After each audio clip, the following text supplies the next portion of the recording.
Voy a grabar. Buenas tardes, estamos muy contentos que aparezca. Vamos a partir nomás, no hay mucha gente, pero debe ser porque estamos volviendo a la normalidad y la gente entre estar en una pantalla y salir a tomarse una cerveza seguramente prefieren salir, pero hay gente y se va a conectar gente en el Facebook que está en vivo en este momento. Bueno, esta tarde tenemos invitado a Sebastián Moreno, gran documentalista, y voy a presentárselo. Sebastián Moreno, documentalista, entre el año 89 y 1992 estudia la carrera de comunicación audiovisual en la Escuela de Artes y de la Comunicación Arcos. Viaja a Cuba, donde toma cursos de perfeccionamiento como director de fotografía en cine en la Escuela de Cine y TV de San Antonio de los Baños. ¿Qué año fuiste a eso, Sebastián? El 94. Ah, mira, tuviste un poco después que yo. En 1996 inicia sus estudios de antropología hasta 1998, completando su formación como documentalista. Se desarrolla como director de fotografía en cine documental. En 2006 dirige su primer largometraje documental La ciudad de los fotógrafos, un film épico sobre la fotografía en tiempos de Pinochet, que fue muy bien recibido por la crítica y premiado en numerosos festivales. Entre sus trabajos se puede contar desde La ciudad de los fotógrafos del 2006, Mauchos el 2011, largometraje documental, Profes 2012, cortometraje documental, Nano Sten Hai Oteataína 2014, cortometraje documental, Habeas Corpus 2015, largometraje documental, Guerrero, largometraje documental del 2017, y la última película que ahora acaba de estrenar, que es Sergio Larraín, El instante eterno. Ese es nuestro invitado de hoy, así que te damos la bienvenida. Gracias, Sebastián, por haber aceptado la invitación. Gracias a ti, Ricardo. Muchas gracias. Y me gustaría partir la conversación, Sebastián, que nos contara un poco cómo parte tu interés por el documental y cómo parte bueno, estudiaste el documental, pero cómo parte este interés de trabajar un poco con tu biografía. Porque tu primera película, La ciudad de los fotógrafos, parte con el personaje principal es tu padre. Entonces, ¿cómo logras cuajar ese proyecto? ¿Cómo se arma? ¿Cómo lo vas descubriendo? ¿Cómo encuentras ese tema? Bueno, hola a todos, buenas tardes. El interés por el cine documental parte muy temprano. Yo, bueno, siempre desde muy chico viendo películas en mi familia, mi mamá me llevaba mucho al cine, y bueno, y estaba esta pata de la fotografía documental por el lado de mi papá, que también siempre fue un referente, que después uno se da cuenta también, ¿no? De que estaba ahí esta idea de registrar la realidad, ¿no? O de lo que estaba ocurriendo en una época. Y, y luego de terminar mis estudios, me puse a trabajar muy tempranamente con Silvio Cayosi, que me enseñó mucho del oficio del cine, ¿no? En esa época se hacía publicidad en celuloide, qué sé yo, y Silvio también era un gran, ¿cómo se llama? Le gustaban mucho las películas documentales, entonces ahí empieza a haber una muestra, y lo que ocurre el año 95 es que me toca trabajar con Patricio Guzmán en una película que se llamó La memoria obstinada, en donde Patricio regresa a Chile a buscar a los protagonistas o a los personajes de la batalla de Chile, ¿no? Y logra encontrar algunos, que ayer contó en una entrevista que no encontró a los que él quería encontrar, y que al final armó la película con otros personajes, en una entrevista que le hicieron en la red a propósito de que muestran la batalla de Chile este fin de semana, por primera vez en televisión. Y ahí por primera vez vi a un cineasta contar una historia que tenía que ver con él, con Chile, sobre temas sobre historias que la televisión en ese minuto no mostraba. Entonces ahí se produjeron varios cruces, y yo tenía esta idea de los fotógrafos dando vuelta ya, que se fue masticando en el tiempo, pero ese fue el clic en donde yo vi por primera vez a un director contando una historia personal. Y dije, pucha, esto es lo que quiero hacer, digamos, por ahí quiero viajar, que parecía muy difícil, a pesar de que eran historias tan cercanas, ¿no? Que la investigación no tenía que ser en la Antártida, no tenía que ser en Siberia, la historia a contar estaba mucho más cerca de lo que uno creía. Y ahí nace, yo creo que el germen es como la semilla que queda, ¿no es cierto? Trabajé mucho en ficción, como director de fotografía, como asistente de dirección, hice mucha publicidad, pero yo decía, esto no es lo que yo quiero hacer, no estudié cine para hacer publicidad. Y ya el 2000, por ahí, empecé a fraguar la ciudad de los fotógrafos y con mi pareja, con mi mujer, con Claudia Barril, decidimos lanzar, ¿no? Y empezar esta investigación porque nos dimos cuenta de que estos fotógrafos nunca habían contado lo que les había pasado, ¿no es cierto? Y yo intenté hacer una película con mi papá primero, pero fue muy difícil porque siendo mi padre me contestaba lo que él quería, ¿no? O sea, yo nunca dejaba de ser su hijo. Entonces había que abrir la película, había que ir en búsqueda de estas historias detrás de estas fotos que eran como íconos y que yo había visto de chico en el laboratorio donde trabajaba mi papá, que era el laboratorio de la Universidad de Chile, que ya no existe, en donde, a donde llegaban estos fotógrafos a revelar sus negativos porque era un lugar seguro.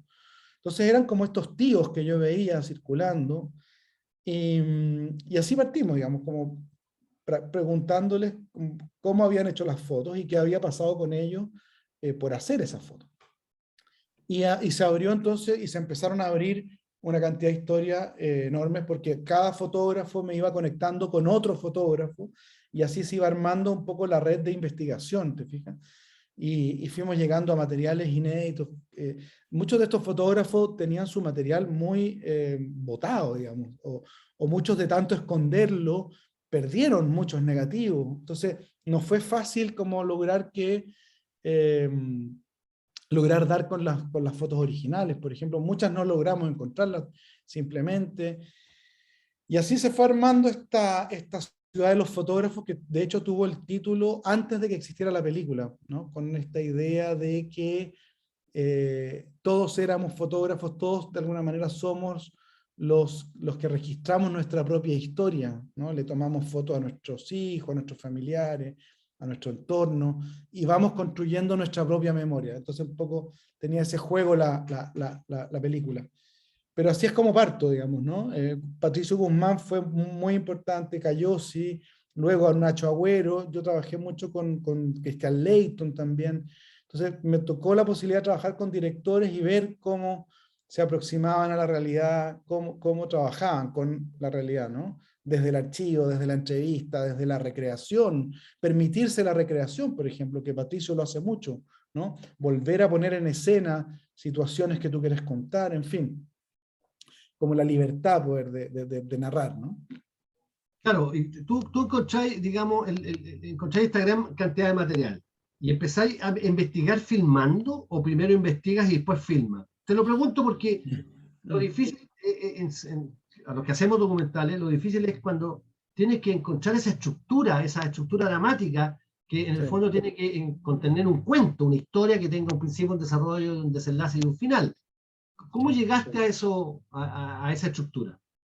Bueno, como decía recién, nos dimos cuenta que esto que estábamos preguntando, los fotógrafos no lo habían contado nunca.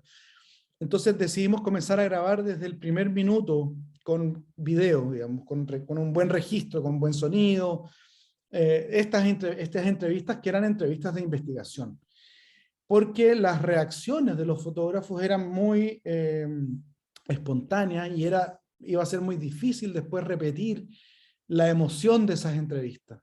Entonces, me compré una cámara, fue mi primer crédito de consumo con un banco, y así es como obtuve mi primera cámara mini DV que me permitió como empezar a hacer registro de todo esto, y mucho de ese material finalmente quedó en la película. ¿Ah? Se transformó en material con el que construimos la película, pero volvimos a repetir muchas veces algunas entrevistas, hasta dar con lo que queríamos escuchar también, porque con Patricio aprendí lo que era un guión imaginario, ¿no? Donde uno, incluso antes de la investigación, puede imaginar la película que quiere contar, y uno también ahí en el papel puede desplegar, ¿no es cierto?, todas las ideas, los deseos, las preguntas que te llevan a ciertos lugares.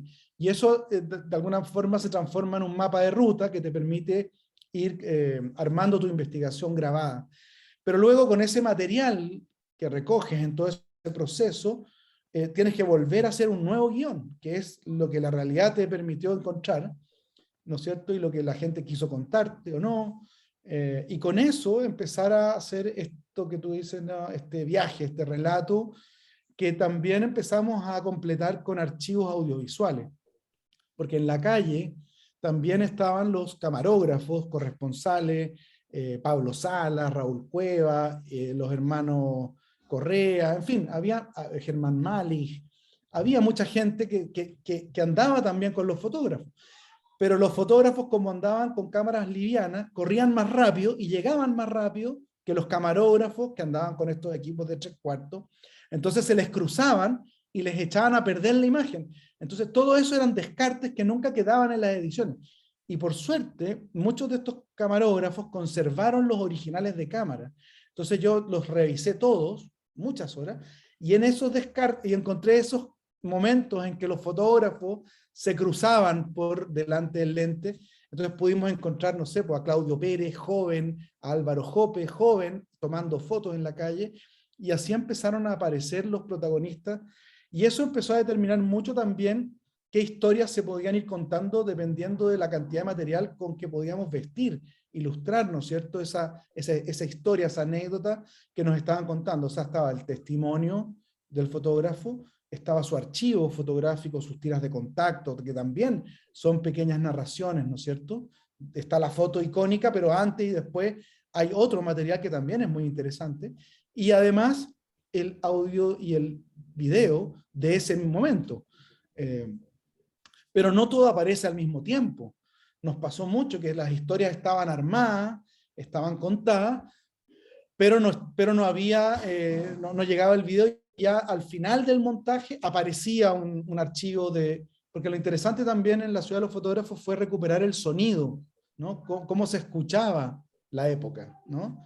Cómo el ambiente, era muy importante porque de a poco la película ahí empieza a ser una película que no quiere simplemente informar ese periodo, sino que también quiere viajar a la emoción de esa época.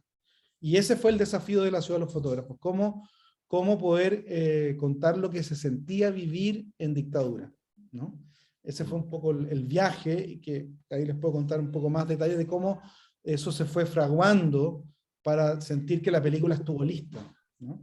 Qué maravilloso eso que cuentas, que el material de descarte de la gente que registraba las noticias, de estos corresponsales, te sirvió a ti como material. Eso es notable, porque es un material, como tú dices, de descarte. Entonces, cómo toma valor ese material de descarte es notable. ¿Y cómo superaste esto que nos contaste al inicio de que tu padre dejara, cómo manejaste ese elemento, tu padre dejara de ser tu padre en el fondo, contestara lo que él quería? ¿Cómo lograste ese juego con tu padre? Para Bueno, transformarlo en protagonista, además. fue imposible porque él siempre mantuvo su postura, pero en la película como está puesto es como es el dispositivo que detona, ¿no es cierto?, la historia, lo que abre la historia para poder entrar en las otras historias de sus amigos, de los fotógrafos, ¿no? Y él también se transforma en un narrador de este viaje, junto con los otros. Mi papá no era un fotógrafo de calle, mi papá más bien estaba en el laboratorio, mi papá era buen copiador y buen revelador, tenía muy buena técnica para revelar negativos, y le enseñó también a muchos de estos fotógrafos a revelar su propio material, ¿te fijas? Pero el viaje de la ciudad tiene que ver con la emoción, y ahí yo me conecté, ponte tú, con el niño que yo fui en dictadura, porque esta película también tiene otro motivo de existir, que una vez que se recupera la democracia en Chile, solo se hablaba del 11 de septiembre, del día del golpe, ¿no? Como el gran hito, la gran tragedia, y los primeros días del golpe, que fue como la gran masacre, ¿no? Pero, pucha, resulta que vivimos 17 años en dictadura, y yo crecí en todo ese periodo como escolar. Yo terminé el colegio y terminó la dictadura. Y en democracia, en la televisión, no se contaba nada de eso, ¿no? Como que desapareció toda esa historia. También la ciudad de los fotógrafos quería como revisitar ciertos lugares. Yo tenía muchas preguntas, mucha curiosidad también por descubrir qué había pasado en ese periodo. Y también, y ahí entra la obsesión personal también con un periodo, ¿no es cierto? Como decir, necesito completar esta historia que no está contada, que no está dicha. Y ese también es un poco el espíritu de la película, que es volver a mi infancia y sentir lo que yo sentía cuando los adultos no le contaban todo a los niños porque había que cuidarlo, porque los niños no se guardan los secretos. Entonces había todo un tema de sentir lo que había pasado, pero no saber exactamente los detalles de lo que había pasado, ¿no? Como los traumas que viajan como en silencio de generación en generación hasta que alguien lo verbaliza o hasta que alguien se vuelve loco en la familia y generan estos volcanes de información o de catarsis. La película buscaba eso y cuando yo sentí que la película cuando tú la veías te transportaba a esa época, te hacía viajar a ese periodo, aunque tú vivieras en China, en Yugoslavia, en cualquier parte, y te conectaras con esa emoción, yo sentí que la película estaba lista. Funcionaba como una especie de máquina del tiempo, ¿no? En la conexión de todo lo que dije, del testimonio, la foto, el sonido, la imagen en audiovisual, ¿no? Ese juego en el montaje, que fue un montaje muy artesanal en el sentido de la fineza con que había que montar cada cosa para que produjera esa emoción, ¿no? Claro, ahora tú dices algo que yo lo he dicho varias veces ya en algunas charlas cuando han estado otros documentalistas invitados, que pasa un poco cuando tú copias todo este material. ¿Cómo te das cuenta que la película se terminó? Lo acabas de decir de alguna forma, porque Chasque siempre me decía a mí, las películas documentales se abandonan, no se terminan. ¿Cómo descubriste que ya tenías el material y además que el viaje tiene un fin, porque tiene que llegar a una parte, ¿no es cierto? Y uno dice, Exacto. aquí hay una cantidad de testimonios, hay gente que va a hablar de una época, pero ese viaje, ¿cuándo termina? ¿Cómo llegaste a ese final? A veces uno lo encuentra antes, a veces lo encuentra después. ¿Cómo fue en este caso? Bueno, ahí hay varios momentos, porque uno piensa como en secuencias, ¿no es cierto? Como en pequeños bloques que funcionen en sí mismos, que sean historias en sí mismas. Así está compuesta la ciudad de los fotógrafos, como por muchos bloques de historias, ¿no es cierto? Que van transitando hacia un lugar. La película no es cronológica, la película más bien va viajando por temas, ¿no? Por temas que le sucedían a los fotógrafos y eso, con eso fuimos organizando un poco la progresión dramática de la historia. En un Hitos punto, también, perdón, perdón, con hitos que sucedieron en la dictadura. claro. Por ejemplo, el Bueno, caso las mismo, fotografías eran, claro, en marcaban ciertos hitos muy trágicos en que la fotografía estuvo involucrada, ¿no?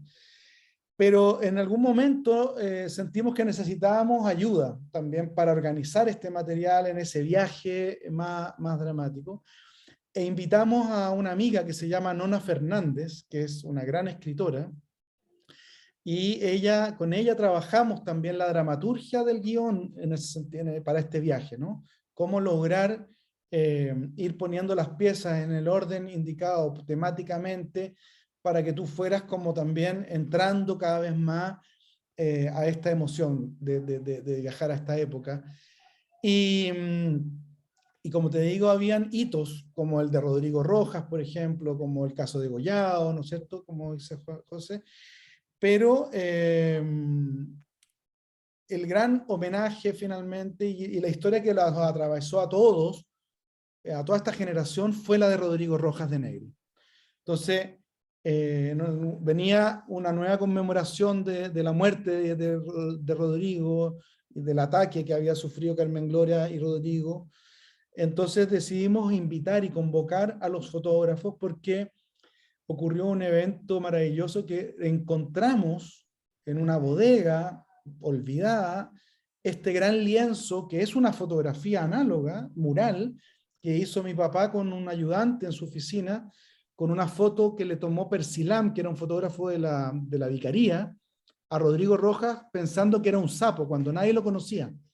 Cuando él iba a la calle y se metía a las protestas, y esta foto fue ampliada en el primer homenaje que le hizo la AFI que fue esta Asociación de Fotógrafos Independientes, en la Plaza Italia, ahí en la Plaza Dignidad ahora, extendieron este gran lienzo y lo llevaban con sepia, que es un proceso que se hace posterior al revelado, ya está fija la imagen, y le echan un líquido de sepiado y la imagen vuelve a desaparecer.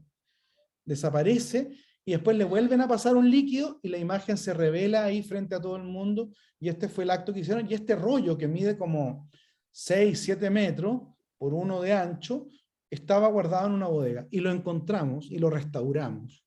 Entonces en esta nueva conmemoración de Rodrigo, de Carmen Gloria, invitamos a los fotógrafos y fue tan potente lo que pasó ahí, porque muchos de estos fotógrafos no se veían hace mucho tiempo. Entonces fue muy potente, muy emocionante, y claramente eso queda como un gran final, ¿no es cierto? Como de homenaje, porque también esta película es un homenaje para ellos. Yo siempre quise ser uno de ellos, ¿no? Siempre estar ahí en la calle, comprometido, ¿no es cierto? Como haciendo algo por... Era muy chico, no podía, pero siempre fueron un referente. Y hay otra secuencia, por ejemplo, que no quedó en la película, que es cuando los fotógrafos salen a la calle con las fotos colgadas al pecho, caminando por el Paseo Humá, y es algo que ellos hacían en dictadura, porque era la única manera de mostrar sus fotografías circulando. Si ellos se detenían en un lugar, los tomaban detenidos, pero si caminaban, no los podían tomar detenidos porque no era una protesta. Eran personas caminando con fotos colgadas, ¿te fijas? Y quisimos reproducir esa situación, pero no quedó en el montaje de la película, entonces lo pusimos en los créditos, y queda igual, ¿te fijas? Sí. Fueron como las formas de no dejar fuera material que nos gustaba mucho, pero que funcionara dentro de la película. Quedaron muchas entrevistas, muchas secuencias fuera de la película, porque dura 1 hora 20, y en ese tiempo uno no pensaba en hacer capítulos o ni series, ¿te fijas? Como... Entonces es algo que hoy día sí nos podemos plantear, y de hecho lo hicimos ahora con la última película de Sergio Larraín, que además de un largometraje hay una serie de 4 capítulos, donde se despliega otro material que no está en la película, ¿no es cierto? Entonces vale la pena verlo también, pero en ese minuto no se nos cruzó por la cabeza, ¿te fijas? ¿Sabéis que no sabía esto de la guionista, de esta chica, ¿cómo se llama? Ana Fernández. La Nona Fernández, no sabía y que importante es porque además es la ayuda increíble de una dramaturga que se mete a trabajar la estructura del cuento, y en el fondo reafirma esta idea de que el documental en el fondo es una puesta en escena, ¿no? Todos sabemos que es una puesta distinta a la de la ficción, pero es una puesta en escena donde hay un punto de vista clarísimo y eso. Y ahí después tú desarrollas una estética y una línea, una poética, podríamos llamarle, que se va a desarrollar hacia adelante en tu obra, y que tiene que ver un poco con esta idea de la memoria, ¿no? De la importancia, que es algo que el documental es su esencia. La esencia del documental es trabajar con la memoria. ¿Qué pasa con tu película posterior que se llama, estos 2 cortometrajes podríamos, no, este es un largo, que es Maucho, que yo no recuerdo mucho esa película? Mira, Mauchos y Profe son 2 películas por encargo de una... entonces yo las sacaría de esta conversa, porque Perfecto. son como otras, habitan otros territorios. Pero, vamos a Habeas Corpus entonces. Habeas Corpus y Herrero son 2 películas, 2 historias que nacieron producto de la investigación de la Ciudad de los Fotógrafos.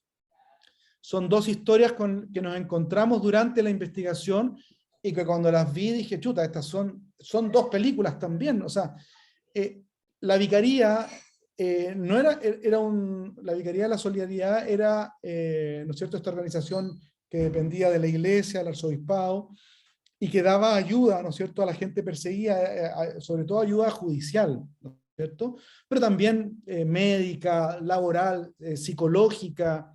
Tenía muchas áreas de apoyo y estaba en todo Chile. Pero la Vicaría cumplía un rol también fundamental, que era recopilar información. Y no solo recopilarla, sino que analizarla y ordenarla y sacar conclusiones. porque hay que pensar que en la época de la dictadura nadie sabía nada, o sea, en la Vicaría, gracias a esta investigación y a este departamento de análisis de información, logra descubrir los centros de detención clandestino, logra descubrir la identidad, ¿no es cierto?, de los represores, logra descubrir una serie de mecanismos con que operaba la represión. Y eso me pareció fascinante porque finalmente la Vicaría también fue una agencia de inteligencia, pero no para matar gente ni para detener, sino que para salvar gente.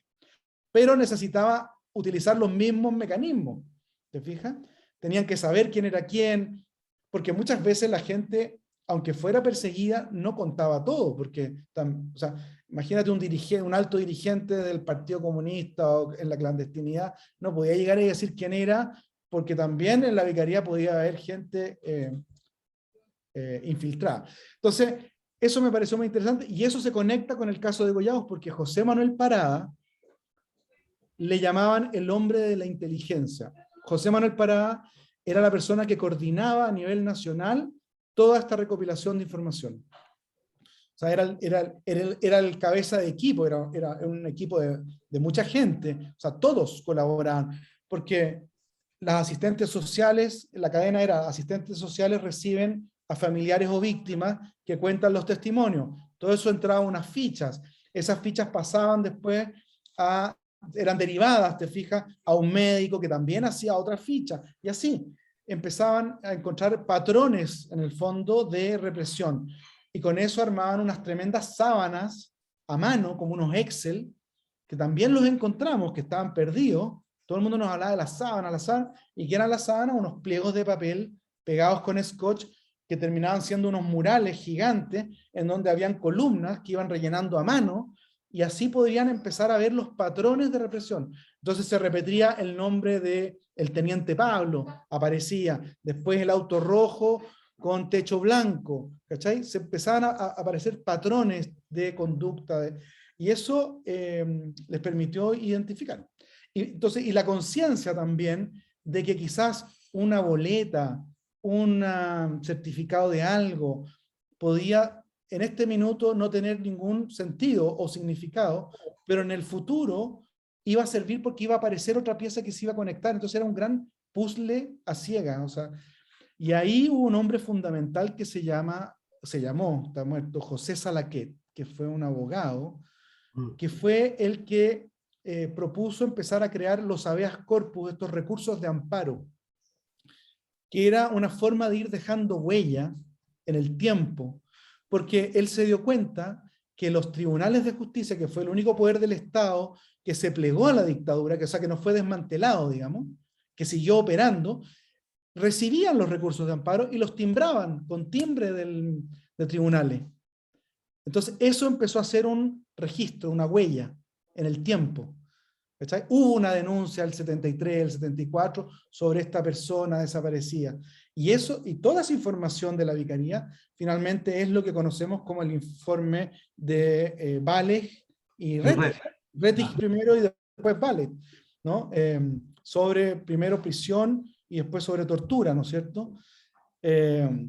Entonces, ahí uno dimensiona la envergadura. Y ese fue el punto de vista con el que nos lanzamos a hacer esta historia, en donde finalmente entrevistamos e interrogamos a los funcionarios de la Vicaría, que eran periodistas, médicos, curas, monjas, sociólogos, en fin, pero que todos finalmente eran agentes de inteligencia, de contrainteligencia. Contrainteligencia más bien, claro. Exactamente.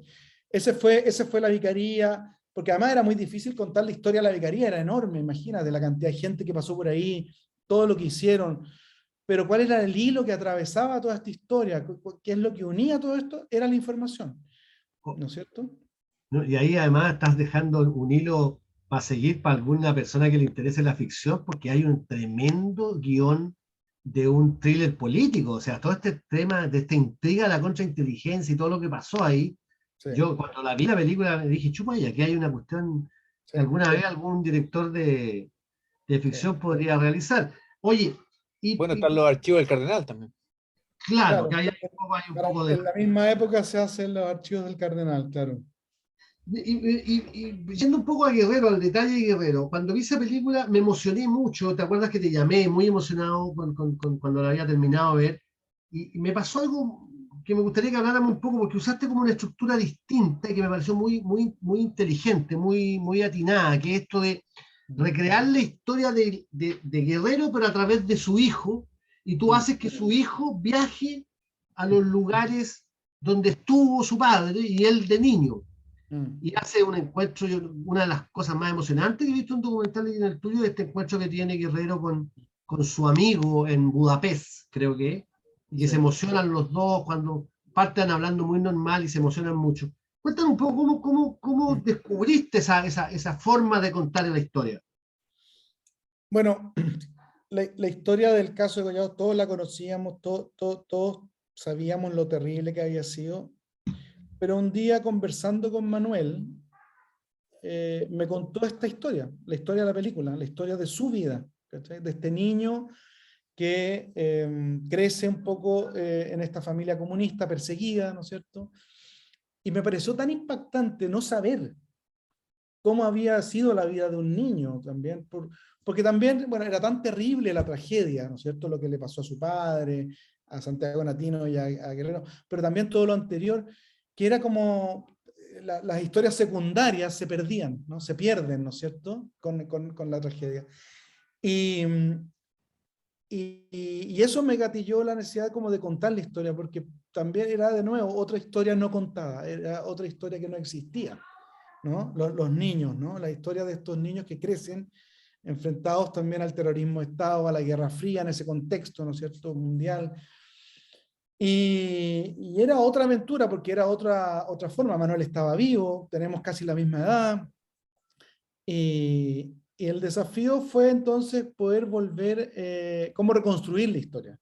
Y ahí aparece la idea, ¿no es cierto?, de volver a los lugares, a ver qué, como una especie de experimento, ¿no? A ver qué pasa.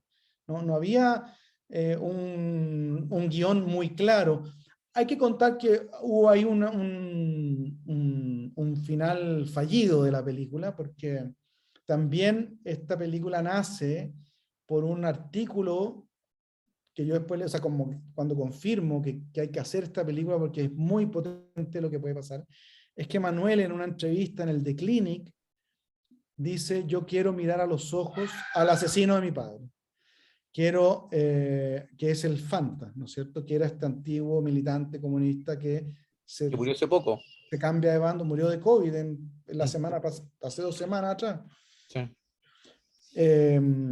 Manuel quería ir a verlo como en un acto como de compasión también, un acto como muy potente, Manuel es también es una persona que ha hecho un trabajo de resignificar la tragedia que a mí me interesa mucho, y por eso también hice la película, como esta idea de se puede o no se puede dejar de ser víctima, ¿no? Cómo trabajar la tragedia, la propia tragedia, y cómo darle un nuevo significado. Y eso es muy personal, o sea, cada uno hace y puede hacer el proceso que tiene a mano, digamos, ¿no es cierto? Como con las herramientas que tiene. Entonces, bueno, con todas estas cosas era contar la historia de este niño, que también contaba obviamente la historia de sus padres, volver a los lugares, porque además hay que pensar que eran lugares muy lejanos, muy distintos a la realidad chilena. Hungría, Unión Soviética, ¿no es cierto? La Europa de esa época era muy distinta a la actual. Entonces, era muy interesante también poner ese escenario de fondo, y Manuel aceptó y nos fuimos, partimos, estuvimos como 10 días, 10 o 12 días, recorrimos 4 países, volvimos a Alemania también, a Berlín, donde él volvió a salir al exilio después de la muerte de su padre. Como que con esta investigación también me di cuenta que Manuel toda su vida había estado arrancando y sobreviviendo, porque hay que contar que al papá de Manuel la primera vez que lo detienen es el año 76, y por una casualidad él sobrevive, ¿no? Porque habían 2 grupos represivos, que estaba la DINA de Contreras y el comando conjunto que venía más desde la FACH, digamos, que un gente de Patria y Libertad y qué sé yo. Y en un momento estos grupos chocan porque hay un detenido que la DINA no lo tiene, muy buscado, que es Manuel Guerrero, que lo tenía el Comando Conjunto. Entonces, ese choque entre fuerzas represivas logra que salga a la luz Manuel, padre, y se salva, y lo liberan y salen al exilio. Y esto es el año 76, o sea, Manuel tenía 4 años, no sé. Entonces, pensar eso fue muy, muy fuerte, ¿no? Tu vida entera arrancando, ¿no es cierto?, adaptándote, esto de que llegaron a Hungría, y el único que aprendió a hablar húngaro fue Manuel. Entonces, él era el traductor de su padre y de su familia. Entonces, ¿cómo retratar eso? ¿Cómo mostrar la potencia de eso? Y de nuevo, entonces, volvemos a buscar la emoción, porque yo creo que la emoción, sin ser melodramático, sin ser cebollero, creo que ayuda a transmitir lo que era estar en ese momento, en ese lugar. Y una de las pocas personas con las que Manuel se quiso reencontrar y que contactamos porque él nos pidió, fue Pablo Fritz, que era su gran amigo de infancia en Hungría y que no se veían hace muchos años, ¿no? Entonces aparece Pablo, que es enorme, un tipo gigante, y en este encuentro, que es cuando llegamos a la escuela donde iban juntos, tienen esta conversa y bueno, y se abrazan y se quiebran, porque también ahí Pablo le dice: yo no estoy preparado como para hacer esta recapitulación, este viaje, ¿no es cierto? Y ahí, en ese abrazo aparecen todos los niños también, creo, del exilio, ¿no? De estos niños que muchos no volvieron. Pablo nunca más volvió a Chile, sigue viviendo, se casó con una cubana y vive en Budapest, tiene 2 hijos grandes, en fin. Entonces, iban pasando cosas. Ahora, eso no estaba planificado, eso ocurrió, por suerte teníamos la cámara prendida, en fin, o sea, era como, van ocurriendo situaciones, y así se fue armando. Pero llegó el momento del encuentro con el Fanta, de ir a verlo a Punta Peuco. Y estábamos armando eso y justo empieza una campaña desde los presos de Punta Peuco para blanquear sus casos, como para buscar los indultos. Empieza una campaña bien fuerte. Entonces justo nosotros íbamos a ir con Manuel, pero analizándolo bien, si Manuel iba a ver al Fanta, se iba a ver como un perdón. No se iba a entender en el contexto de la política, o sea, de la película, perdón. ¿No? Como con este precedente del viaje. Entonces, finalmente no se produjo el encuentro porque políticamente era muy mala la señal, ¿te fijas? Al único que le servía en ese minuto ese encuentro era el Fanta, ¿no? Y por la película no íbamos a hacerlo por la película, ¿no? Entonces no se produce ese encuentro, entonces me quedo sin final. Entonces ahí hay un pequeño giro que finalmente es entrar más en el Manuel hoy, y finalmente Manuel termina siendo el gran narrador de esta historia, que fue un ajuste como en la forma de contar, esa voz en off, ¿no es cierto? Y de que nunca Manuel aparezca. Antes, en el primer montaje, Manuel aparecía mucho más en cámara contando. Entonces finalmente lo transformamos en una película mucho más de alguien que te cuenta un cuento, ¿no? Como el cuento que Manuel me contó esa tarde en su casa, de su historia, de su vida.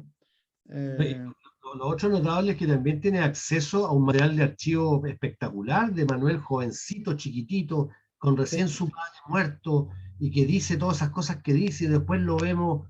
No sé cómo lograste encontrar ese material, debe haber sido un buceo increíble, cuando lo ves protestando en la calle, y la cámara lo tiene agarrado ahí, tirando piedra, protestando en el centro. Sí. Eso hace crecer mucho tu película. Bueno, esa es como la expertise que tuvimos con la ciudad de los fotógrafos también, que ya aprendes a buscar, aprendes a identificar, a encontrar, y también ya a esa altura habían otras películas, estaba Actores Secundarios, que también manejaban algo de archivo. Entonces ya no era tan difícil buscar, ¿no? Como que uno sabía que si había un evento determinado, uno podía a lo mejor encontrar a Manuel en ese evento. El que fue sorprendente fue el Archivo de Hungría, que fue un reportaje de la televisión húngara, en donde es como un especial de los niños chilenos, ¿no? Sí, cuando está chiquitito, sí, es maravilloso ese material. Eso es, una joya, imagínate, chiquitito hablando húngaro además. Entonces, no solo él cuenta que aprendió a hablar, sino que lo vemos hablando Claro. y contando el primer secuestro de su padre. Mm. Entonces, Ese, bueno, ese material, Seba, estaba en el Museo de la Memoria, ¿te acuerdas? el de la... Alguien lo había mandado, En se Hungría, produjo... lo habían Sí, donado, sí, tú lo detectaste sí, también ahí en el archivo y después te entregamos el sí. contacto del realizador.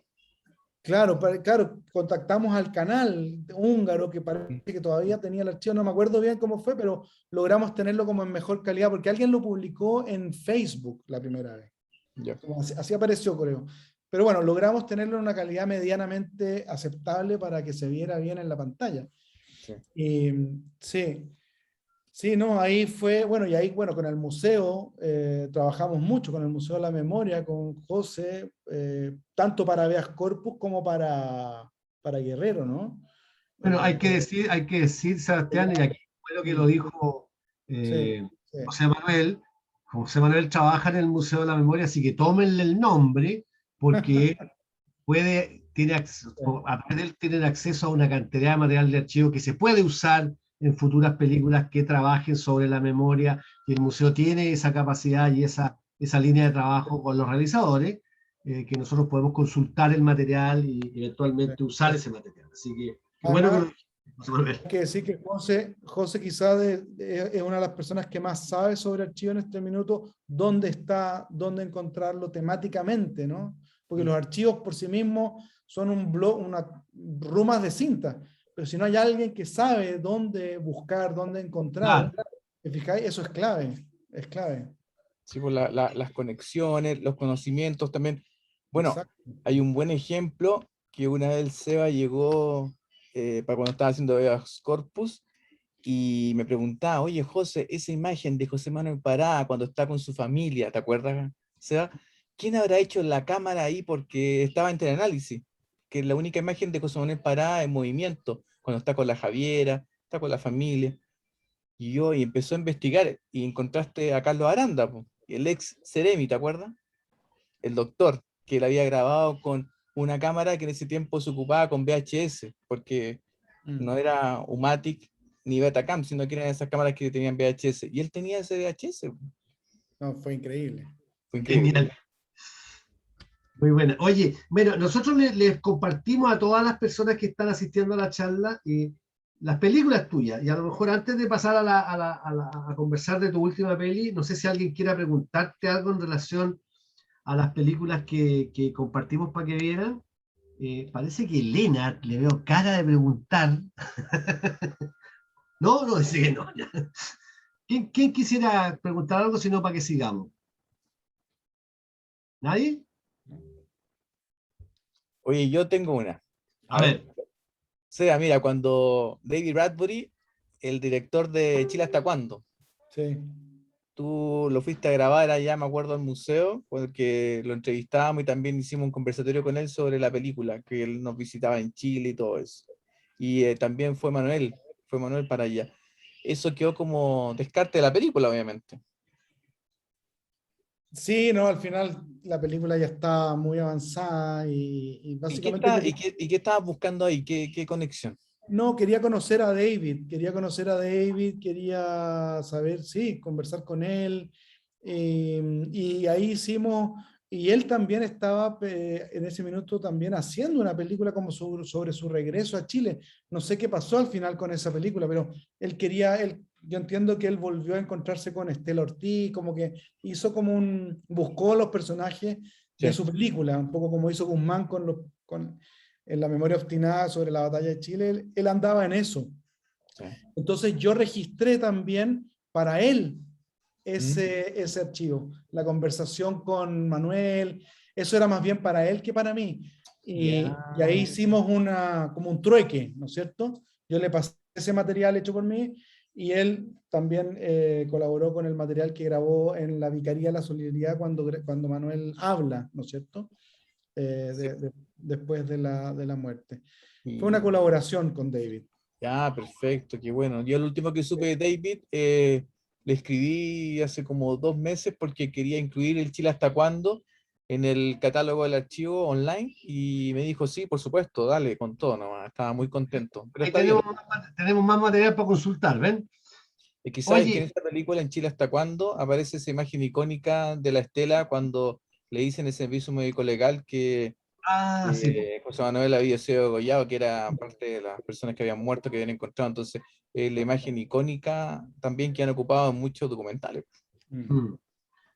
Oye, ahora pasemos un poco a tu última película, porque de alguna forma, bueno, obviamente vaya a ser muchas más, pero de alguna forma esta película se conecta con la primera, porque vuelve a ser el mundo de un fotógrafo. Debe ser tu interés por tu padre, por haber crecido en una familia con un padre fotógrafo, pero ¿por qué te interesa hacer una película con Sergio Larraín? ¿Qué te motiva? Mm. Uno puede deducirlo, pero quiero escucharlo de tus palabras. Sí. ¿Cómo llegas a este caballero y cómo logras armar una película? Porque es un universo increíble la historia de él y como la contaste, es maravilloso. O sea, tengo 20 preguntas que hacerte para adelante, pero pasan cosas increíbles. Es lo que termina, además, Sergio, cuando se va para el norte, ¿cachai?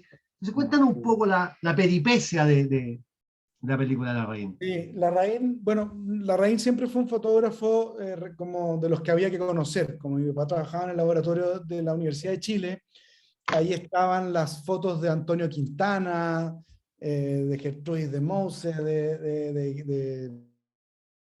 de Chamudes, que era como, y de Larraín, ¿no es cierto? Eran como los fotógrafos que uno tenía.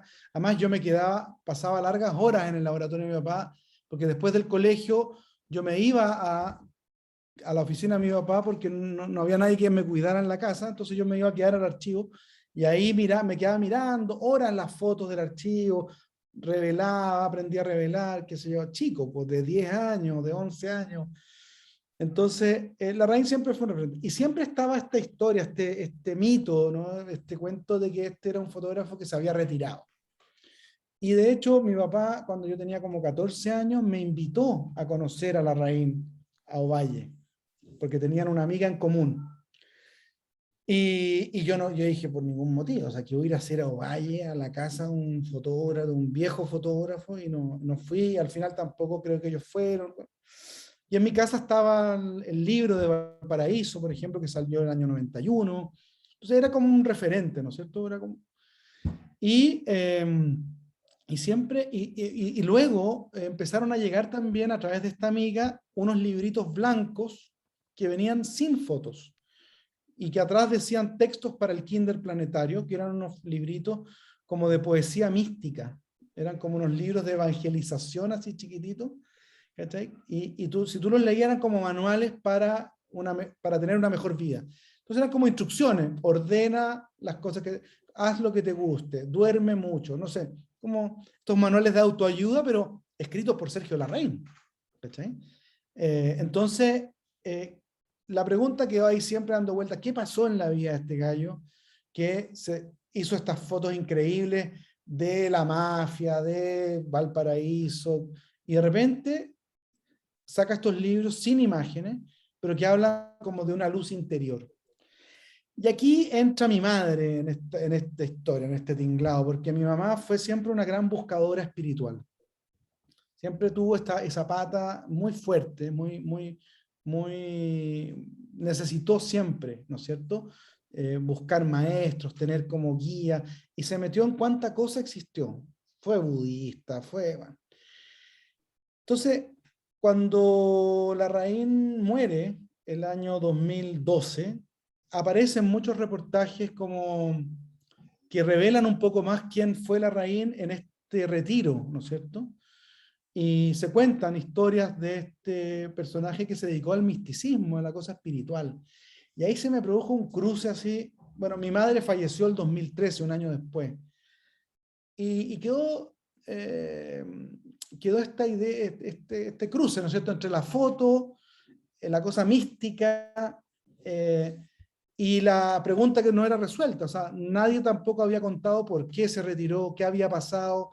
Era un mito hasta ese minuto, era como un santo de la fotografía, un tipo así como se hablaba de que era como un monje que levitaba, había muchos mitos, mucha historia, que yo dije, bueno, ¿por qué no ir en búsqueda de esa historia? ¿Por qué no? Además era tan atractiva esta idea como de ir a buscarlo a un pueblito perdido en la cordillera.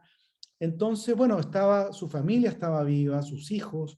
Entonces dije, bueno, voy a ir a buscar historias de la gente que lo conoció y voy a ir como con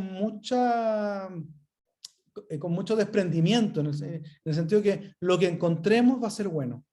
Porque cuando yo empecé a contar, como en un círculo cercano de fotógrafos que quería hacer una película sobre Larraín como para entender, ¿no es cierto?, su retiro, qué había pasado con él, cuál fue ese quiebre, me dijeron, no, olvídalo, o sea, la familia no habla, es imposible, Magnum menos, te van a cobrar cada centavo, digamos, cada segundo que tú estés, o sea, es carísimo, carísimo, o sea, todo era inaccesible, todo era imposible, y decidí ir igual, decidí partir igual, y contacté a la hija de Sergio Larraín, que es la hija mayor, que es Gregoria Larraín.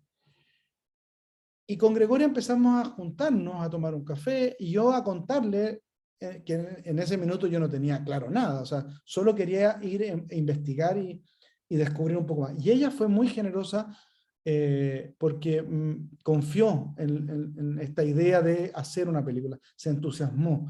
Y ella me contactó, como siempre ocurre, con otra gente clave, con su hermano, Juan José Larraín, que vive todavía en Ovalle, en Tulagüen, con amigos de Sergio, con exparejas, y así comienzan a abrirse puertas, ¿no? Empiezan a aparecer historias, personas que sí quieren hablar, porque finalmente todo lo anterior era un mito también, esto de que la gente no hablaba, de que nadie quería, era todo un velo, y ahí me empezó a pasar que empecé a descubrir otra historia que ya no era la del fotógrafo purista, ¿no es cierto? Casi como un Cartier-Bresson chico, chileno.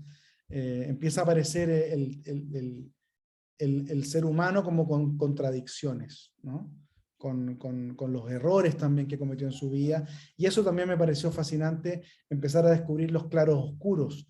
Y eso me dio más fuerza ya, y ahí ya empezamos a entrar con todo, y hasta llegar a Ovalle, donde me encuentro con campesinos que no terminaron el colegio, pero que sin embargo sabían de pintura renacentista, sabían de historia de la fotografía, sabían meditar, y todo eso fue lo que Sergio les enseñó, porque en vida y en esa época de Ovalle y Tulagüen, Sergio fue muy generoso con las cosas que él aprendió en su vida, y lo enseñaba, digamos, ¿no? A quien quisiera saber y preguntar. Fue así más o menos, en resumidas cuentas, el viaje, ¿no es cierto? Pero fue esta idea de qué pasó en la vida de Sergio, que se dedicó a buscar espiritualmente, ¿no? Y ahí se me cruza mi madre, ¿no? Como en esta idea de que mi madre, yo después lo entendí casi al final de su muerte, de su vida, digamos, cuando murió, de que cuando la gente busca espiritualmente, ¿no?, inicia estos caminos, es porque no ha sido feliz, porque algo pasó en sus vidas que los determinaron y los marcaron profundamente, y no logran ser felices con esta existencia que tienen, ¿no? Entonces necesitan más respuestas. El mundo como se lo plantea, la realidad en que vivimos no los convence, no los satisface, entonces necesitan ir más allá, ¿no es cierto? Y ahí de nuevo apareció un patrón similar, ¿no? Esta cosa de escapar, ¿no? Larraín es un personaje que siempre está escapando, siempre está en fuga, ¿no? Primero de su familia de nacimiento, luego de la agencia Magnum, se escapa, luego de su matrimonio también escapa, luego del grupo Arica, con este gurú boliviano, el Oscar Ichazo, también arranca, y siempre está en fuga, nunca está satisfecho con él mismo, nunca está, y eso lo hace también, para mí era una historia fascinante, porque te va introduciendo en distintos mundos, ¿no? Investigar a Larraín también es investigar la historia de los últimos 50 años de Chile, la historia como de los artistas también, no eran muchos, entonces Larraín fue amigo de la Violeta Parra, de Jodorowsky, de Claudio Naranjo, eran una generación inquieta que también les debemos mucho, ellos movieron muchos límites, que gracias a eso hoy día nosotros podemos disfrutar o ver o plantearnos ideas sobre la vida, sobre el arte, sobre la espiritualidad, ¿te fijas? Pero por ahí va, digamos, es como, son cosas que a mí me interesan saber, que no están escritas y que me completan, que me ayudan a entender un poco más Chile, también las vidas complejas como pueden ser. Lo que a mí más me gusta es investigar, es donde yo ahí realmente disfruto conectando piezas, encontrando testimonios. La película finalmente es el final, ¿no? Se termina y hasta ahí llega. El proceso es lo que yo más disfruto. Para mí esa es como el goce de hacer documentales, y por eso me he quedado en este género, que requiere mucha investigación, es la base. Hay una frase notable en la película, notable, casi al final, cuando él declara y dice, ¿por qué abandonaste la fotografía? Le pregunta a alguien, no sé si, no me acuerdo quién, no sé, o si alguien que está ahí, no me acuerdo el detalle, pero él dice, abandoné, tú parece que le preguntas, o alguien le pregunta a alguien, no me acuerdo, dice que la fotografía no sirve para nada porque no cambia el mundo. Yo realmente eso me dejó así perplejo. Que es increíble esa declaración, es increíble, como que en el fondo el arte no cambia el mundo, no sirve para cambiar el mundo. ¿Qué pensáis de esa declaración tan potente? Esa es una frase que se la dice a Luis Poirot, que Eso, Lucho Poirot lo buscó siempre, Poirot valoró siempre su trabajo y lo buscó, quiso aprender de él, y en uno de los últimos encuentros que tuvieron, Larraín le dice esto, ¿no? Larraín ya está muy desconectado, pero tiene que ver con su proceso también, personal, porque yo no creo en esa frase. Yo creo que el arte y la fotografía sí puede cambiar el mundo, porque cambia, porque sensibiliza y puede cambiar a una persona su manera de ver las cosas. Y yo creo que el arte sí tiene mucho sentido en la vida de los seres humanos. Por algo existe también, ¿no? Pero es una frase de Poirot, ¿no? Y por eso no es la última frase de la película. Por eso la película no termina ahí, ¿no? Porque también un gran descubrimiento, por ejemplo, de la película, es que Larraín nunca abandonó la fotografía.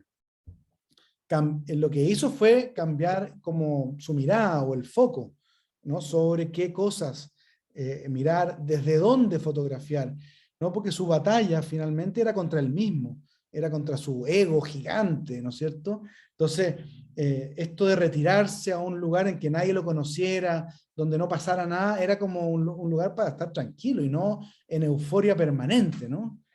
Porque era un tipo, venía de una familia muy privilegiada, con un padre muy importante, ¿no? Don Sergio Larraín García Moreno, el gran arquitecto, que tiene una influencia en Chile enorme, en el arte, en la arquitectura, en el buen gusto, ¿no es cierto? Entonces, Larraín en ese sentido se va desprendiendo, ¿no es cierto? Yo creo que su viaje finalmente es como irse desprendiendo, y se desprende las imágenes también.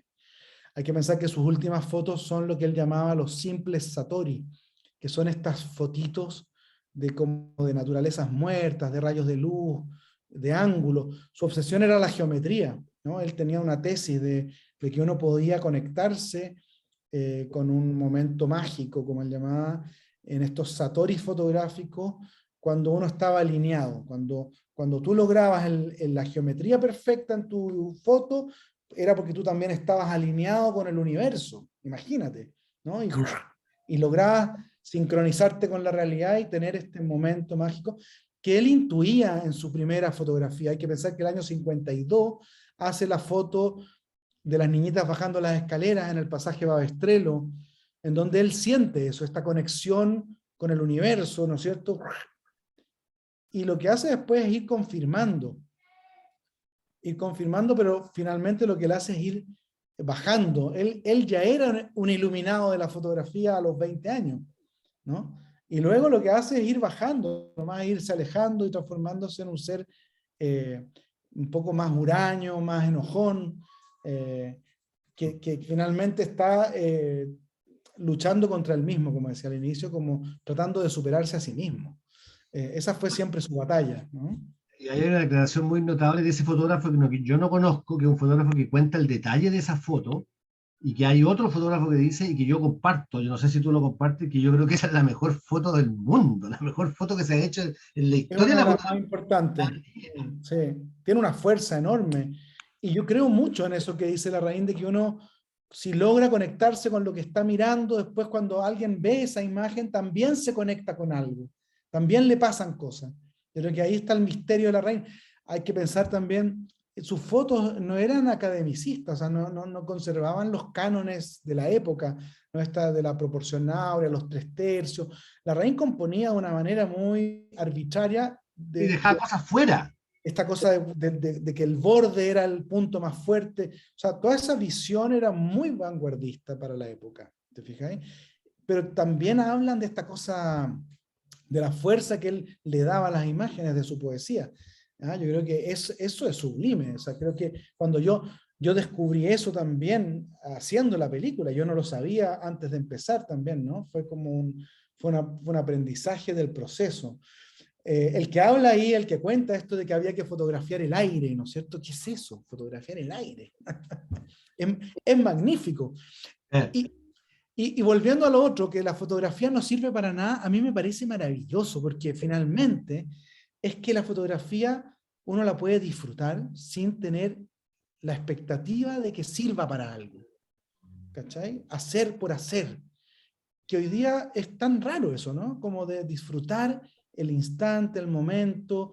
Y de hecho en la pandemia yo me puse a hacer fotos sin esperar y te pasan cosas distintas, porque como no estás buscando algo especial, simplemente te dejas llevar y haces lo que sientes que tienes que hacer. Yo lo hice en mi caso como con naturaleza, con rocas, sí, al borde de mar.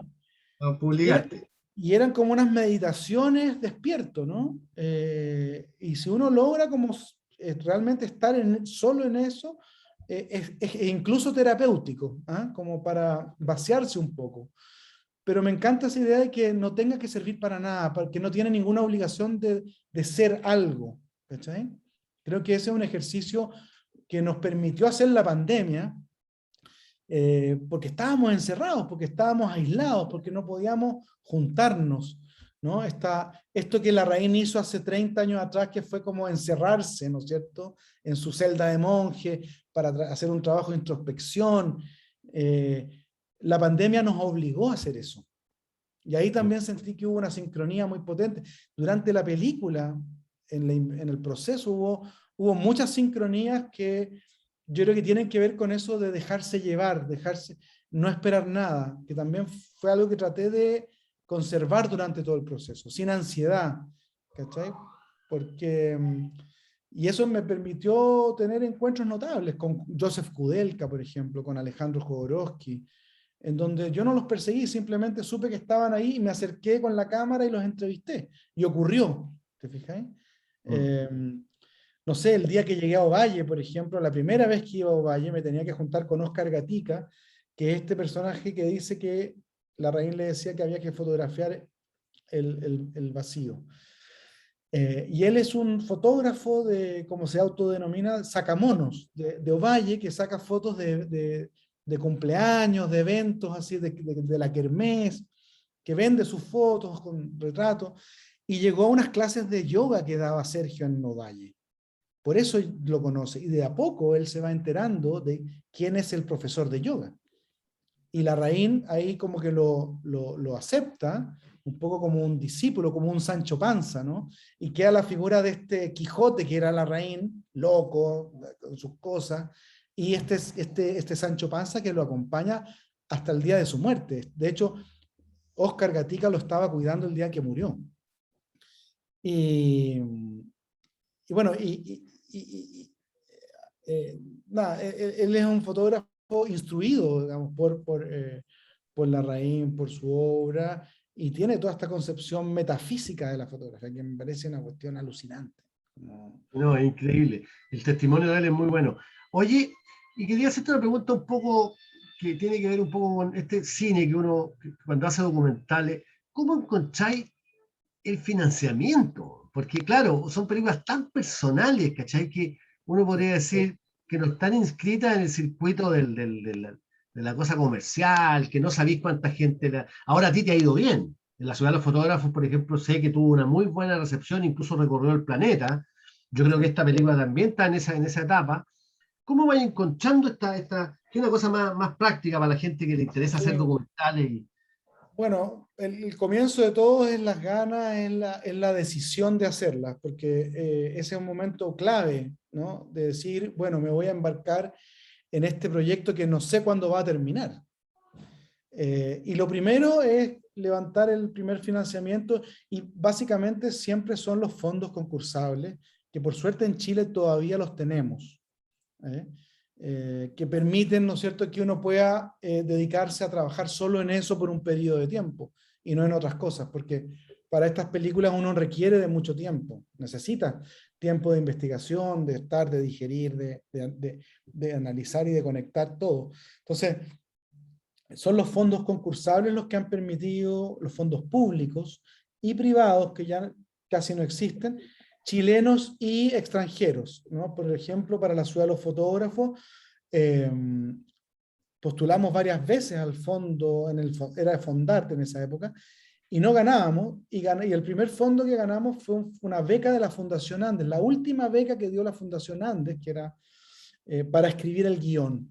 Con ese guión postulamos a un fondo en Holanda, que hoy día se llama Alberta Found, que antes era el Jan Freiman, que depende del Festival de Cine Documental de Ámsterdam, el IDFA.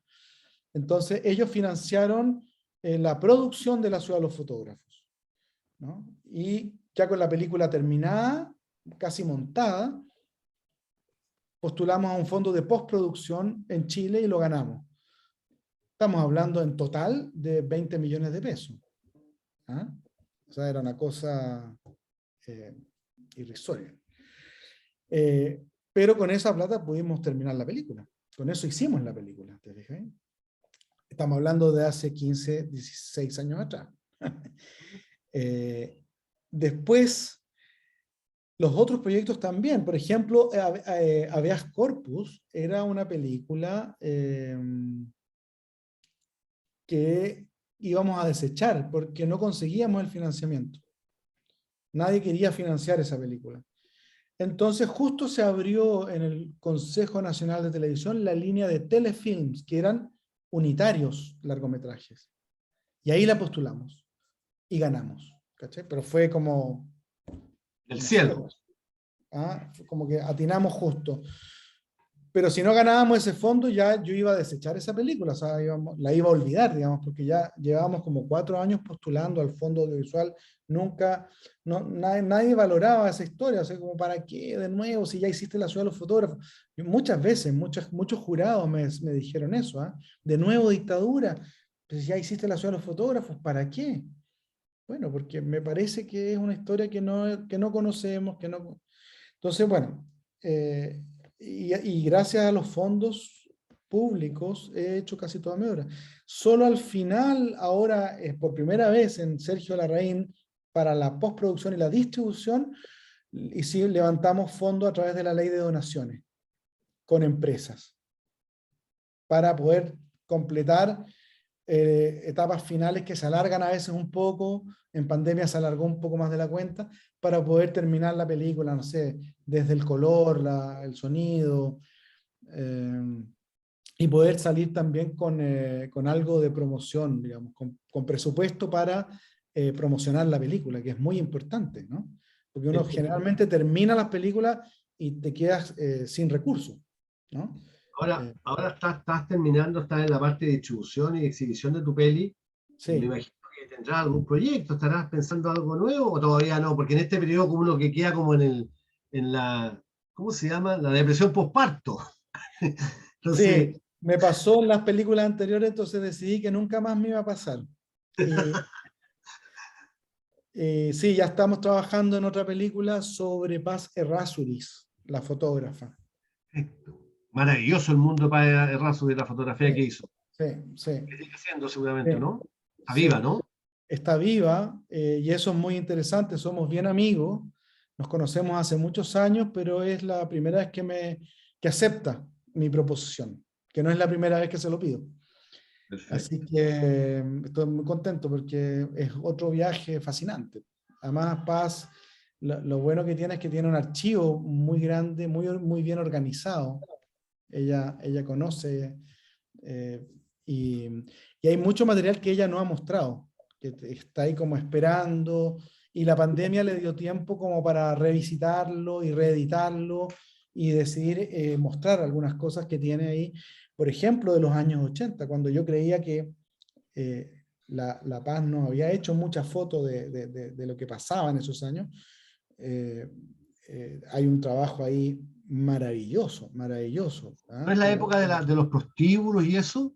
Es que es paralelo, o sea, ella no solo hizo foto política con la AFI, digamos, y también en este extravío que tuvo, ¿no es cierto?, en que empezó a ir a los prostíbulos, a los psiquiátricos, eh, también iba a las poblaciones y compartía con las pobladoras en las ollas comunes, o iba a las marchas de mujeres, que se hicieron muchas, como manifestante, pero también como fotógrafo, entonces caminaba el doble porque tenía que ir adelante y hacer las fotos, Después pero volver es la mirada de una mujer que estaba muy comprometida en esa época y como otras que hay también. Entonces creo que es muy interesante también, porque además La Paz no solo estaba mirando el problema político de los derechos humanos, sino que también las otras resistencias, las otras disidencias, las otras discriminaciones, ¿no es cierto?, que quizás eran aún más brutales, como la homosexualidad, los transvestis, la prostitución,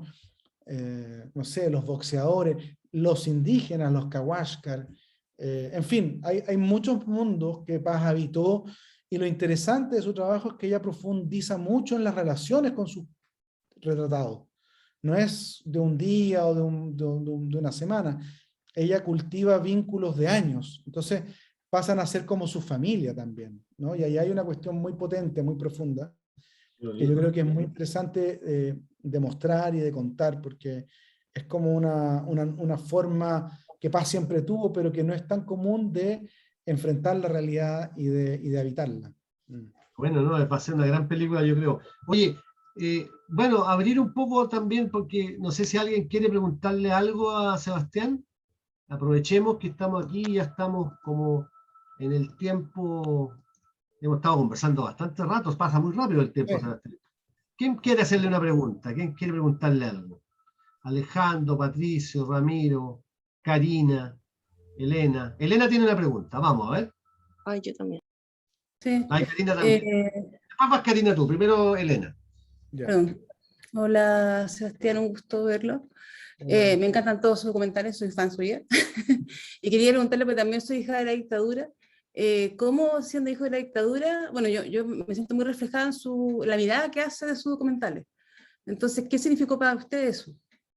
O sea, ¿realmente usted se siente hijo de la dictadura o no? Porque pues, hay gente que no se considera así. Yo soy nací en dictadura y vi que igual que esto de los niños, que uno veía como que pasaban secretos en la familia, pero no sabía qué pasaba. Después te representaba que había gente presa, que había gente muerta, que había un montón de cosas que iba descubriendo mientras iba creciendo. Y cómo mostrar una forma tan, no sé cómo decirlo, que dulce o cómo, porque la ciudad fotógrafa fue maravillosa. Yo lo usaba en una época en que trabajé en una institución de derechos humanos para mostrar lo que pasaba en Chile a extranjeros. Y era la película en que les quedaba claro lo que había pasado en Chile. Y también la Manuel Guerrero, y también conocí a Manuel Guerrero en un tiempo que estuvimos haciendo algunos homenajes a su padre y a los degollados. Y el documental lo refleja él tal cual es, la persona así que vivió todo esto y pese a todo lo terrible que vivió, sigue siendo una persona muy buena, muy sincera. Y si eso para usted significó algo, usted siente que no, que fue más allá de eso, es como más un artista más allá que eso. Eso, gracias. Gracias, Elena. Bueno, yo creo que cada una de estas películas te quita algo, te cambia algo y te completa, por otro lado. No las habría hecho si no me importara cada segundo de lo que ahí se cuenta. Porque como decía al inicio, cuando uno inicia estos viajes, son como relaciones amorosas, donde uno pone todo, el amor, el tiempo, los recursos económicos que uno tiene, que nunca son muchos. Entonces, es muy profundo lo que uno establece con los procesos creativos y con las películas, y las hice porque yo viví en un país en donde pasaron cierto tipo de cosas que me marcaron y fue así como yo vi el mundo. Entonces, desde ahí puedo hablar, ¿no? Desde ahí puedo contar, y son, como te dije, experiencias que te quitan mucho, te cambian, te marcan, pero que con las películas queda como un relato, como un cuento. A mí me gustaba mucho que me contaran cuentos cuando era chico. Yo era lo que más disfrutaba. Y creo que me quedó gustando tanto ese oficio, como que creo que es bonito transmitir esa historia, ese relato, y compartirlo. Y que a otros también les pueda servir en la medida que a mí me ha servido, pero eso funciona distinto en cada uno, ¿no es cierto? Ahora, pero sí, claro que me siento un hijo de la dictadura. Nací en Chile, he vivido casi toda mi vida en Chile, y por eso fueron hechas estas películas, pues, para que no haya tantas cosas no dichas, ¿no? Ahora creo que ya sabemos mucho, o sea, se han hecho muchos materiales, estas películas son un granito más dentro de muchas otras cosas que existen, libros, testimonios, obras de teatro, en fin. Eso. Gracias. Karina. Hola, ¿me escuchan? Sí. Sí, perfecto. Sí. Ya, hola. Mira, me pasó con la película de Sergio Larraín un poco que me confundí con tu punto de vista. Entonces, en algún minuto como que, o no, en algún minuto al final como que me quedé corta. Como que quería profundizar, no sé, las historias de amor, que quería profundizar en su obra, que quería profundizar. Y no sé si te pasó a ti eso como en el proceso de elegir el punto de vista. Bueno, siempre es súper difícil en la edición, ¿no? ¿Qué dejar, qué no dejar? ¿Hasta dónde contar una historia? Y siempre lo que manda también en esos casos es la capacidad de síntesis que pueda tener un relato, ¿no es cierto? Que pueda dejar por lo menos la puerta, como te pasó a ti, que quieres saber más. Sí. Ahí ya viene la labor personal, porque realmente la historia de Larraín es enorme. Y bueno, y ahí nace también la idea de hacer la serie, de que cada capítulo abre un poco más cada mundo. No sé, el primer capítulo profundiza mucho más la historia de su familia, ¿no es cierto? De quién fue su padre, quién fue su madre. El segundo capítulo también la historia del fotógrafo se abre mucho más. Y así, el tercero es casi entero sobre el grupo Arica, y el cuarto es sobre su vida en Tulahuen y Ovalle. Entonces aparecen los vecinos. Sí, o sea, me pasó lo mismo, o sea, como que no voy a botar a la basura todo este material. Te fijas como pasó en las primeras películas, que mucho material queda afuera porque uno tiene que acotarse a un tiempo también, no puede abusar como de hacer una película de 4 horas, imagínate. Se puede, pero después nadie la ve, como yo también creo que hay que estimular el que la gente vea historias. Y no era fácil con Larraín poder dejar casi todo adentro. Para mí era importante solo contar que Larraín no abandonó la foto, que Larraín siguió haciendo un trabajo personal, y con eso yo siento que ya derribamos un gran mito que no le hacía bien a él ni a su familia, ¿no? Esta idea como de traer de vuelta a Larraín, que vuelva a ocupar el espacio que tiene que ocupar en Chile, porque hasta ahora teníamos una visión muy francesa también de Larraín, ¿no? Muy europea. Y creo que Larraín tiene mucho que ver con Chile, o sea, donde más vivió fue en Chile, y donde más tomó fotos fue en Chile. Y esas fotos no las conocemos, no las hemos descubierto. Entonces, sí, nunca es fácil, digamos, llegar a ese minuto final de qué queda y qué no queda, ¿no? Es como, hay que tener un poco de sangre fría para eso. Gracias. Ahora te va a preguntar, ¿quiere algo más, Karina, o está? No, estoy. Patricia Acevedo te quiere hacer una pregunta. Sebastián, Sebastián. Hola, No, Patricia. Patricia. sí. Sí. Gracias por tus películas, Sebastián, para hacerla corta. Preciosa. Y ¿cuál es tu relación con los productores? ¿Cómo se debería dar para ti? Como consejo para mí que me quiero dedicar a eso. Perdón, mi relación con... Sí, Los productores. una relación buena con tu productor. No sé cuántos productores has trabajado, pero una relación buena, productiva. Sí, bueno, mira, en mi caso, generalmente uno es el productor. Yo trabajo, bueno, con Claudia, que también es la productora de las películas. Somos un equipo pequeño que iniciamos todo. O sea, nadie nos ha venido a pedir estas películas. Nadie nos ha venido a decir, oye, mira, que hay un presupuesto, haz una película sobre Sergio Larraín, o haz una película sobre Manuel Guerrero, o sobre la Vicaría.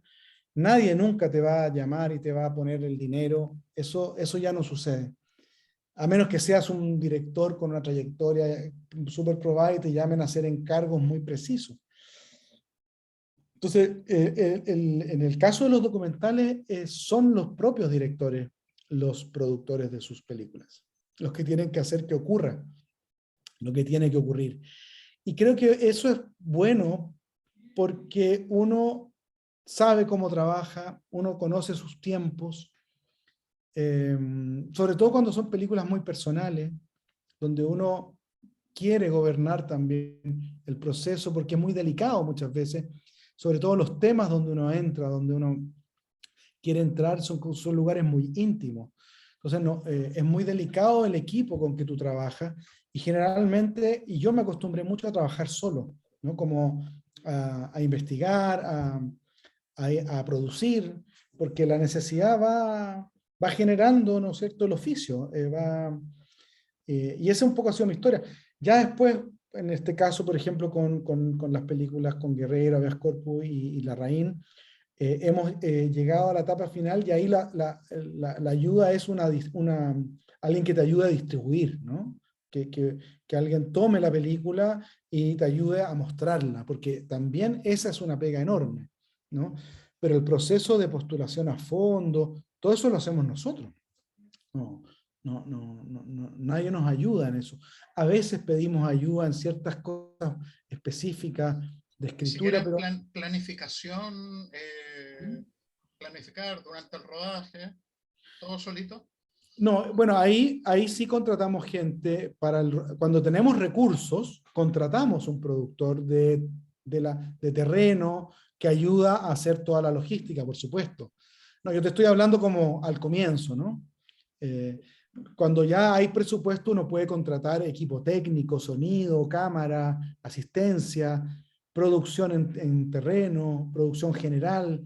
No, por supuesto que sí, pero tiene que ser... generalmente son colaboradores que están en ciertos momentos del proceso, ¿no es cierto?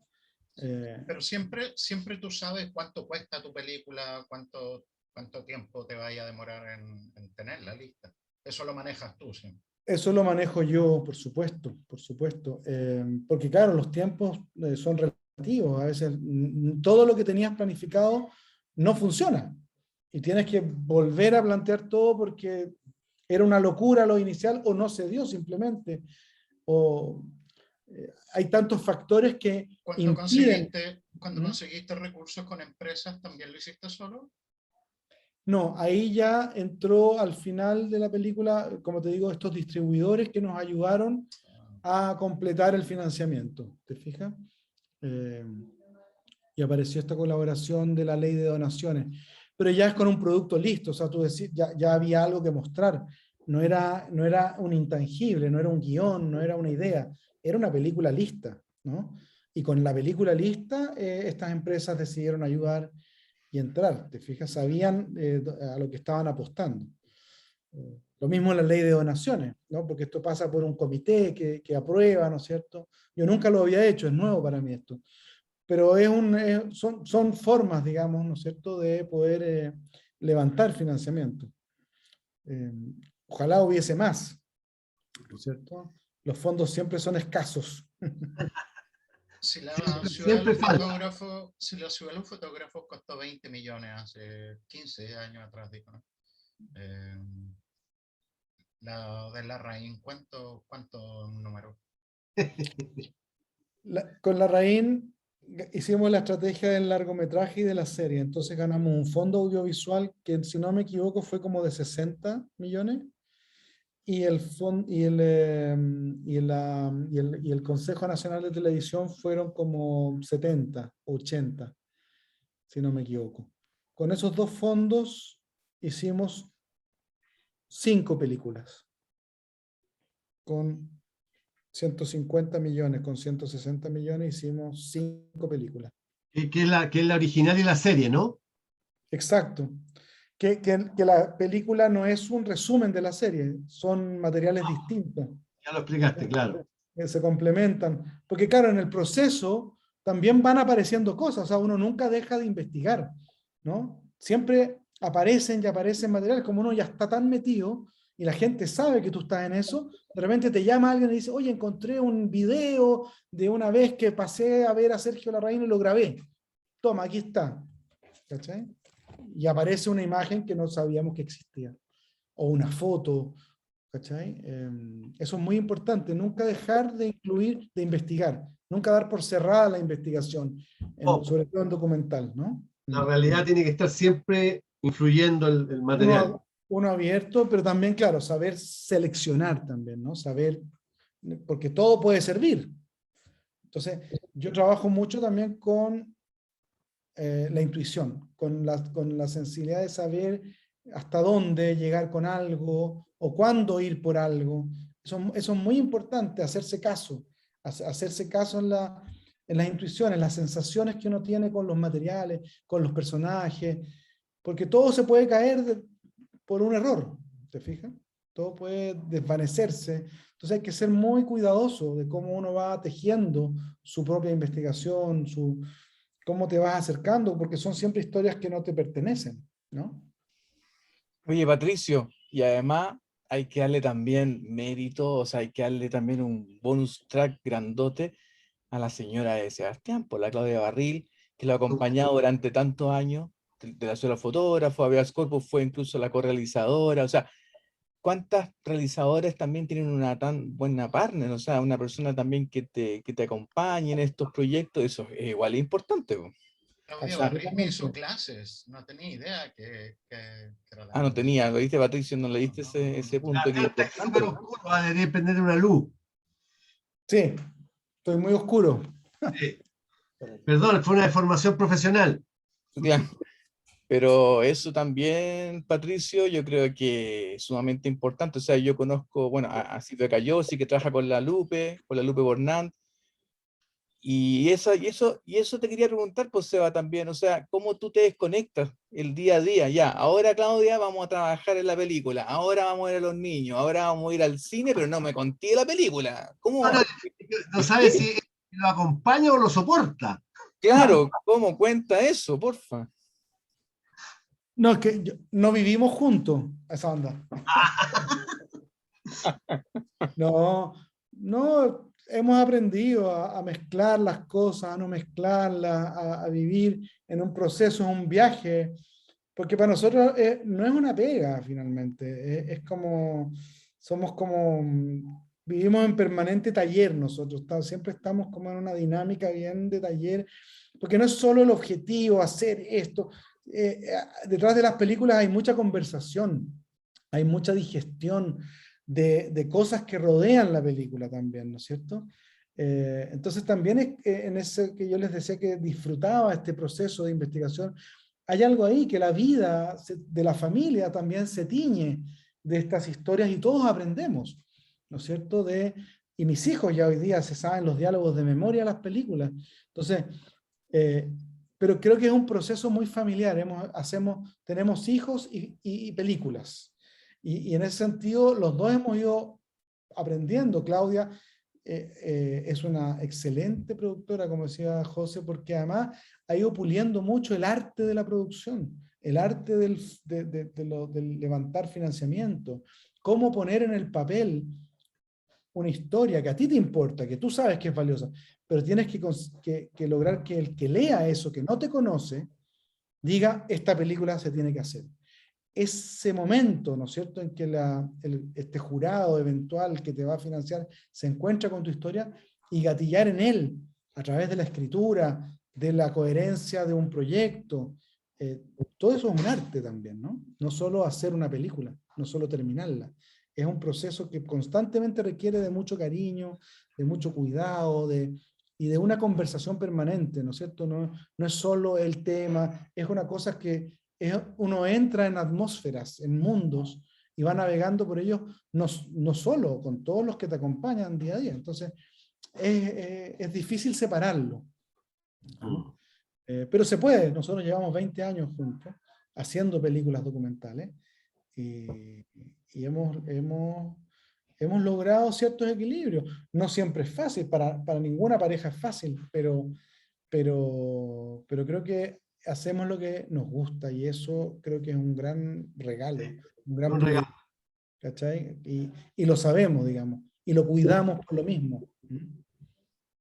Oye, Sebastián, mira, en vista del horario ya, yo creo que podríamos ir terminando, si es Bueno, que no hay otra pregunta, y contarles que por las fiestas patrias, el día viernes 17 no vamos a tener charla, y el 24 no estamos seguros, pero el próximo invitado, que está ya confirmado para el viernes 1 de octubre, es un director de arte muy especial, porque es una persona que llegó al cine a hacer dirección de arte desde la pintura y el muralismo. Va a venir a conversar con nosotros el Mono González, un qué bueno. gran Fantástico. escenógrafo, y que ha trabajado mucho en la dirección de arte en varias películas con el Andrés Wood, con mucha gente, y aceptó conversar con nosotros. Seguramente va a conversar desde Puerto Navarino, porque va a estar allá haciendo un mural. Y él me pidió específicamente que habláramos sobre la producción de arte, que es lo que ha hecho mucho él. Así que estoy muy contento con que él haya aceptado la invitación y que venga el gran Mono González a hablar con nosotros, que es un patrimonio ya, de patrimonio vivo de nuestra cultura. Así que les voy a avisar por el mail cuándo sería esa charla, y si es que el viernes 24 tenemos a alguien más. Más adelante está Cristian Sánchez también, y ahí vamos a ir seguir manteniendo las charlas, que están muy entretenidas. Espero que se hayan entretenido y hayan aprendido un poco y haber compartido un poco el mundo poético y la poética del documental a través del trabajo de Sebastián. Te doy las gracias, Sebastián. Muchas gracias. Muchas gracias, Ricardo. Y saludo a todos. Que lo pasen bien. José Manuel, Elena, Alejandro, Karina, Patricio y Ramiro. Y la gente que están en Facebook Live también, que habían hartos conectados en Facebook Live. Así que nos vemos en un próximo viernes. Chao. Abrazo, Seba, cariños. Chao, abrazos a todos. Chao. Suerte. Chao, chao. Chao, Farfán. Chao.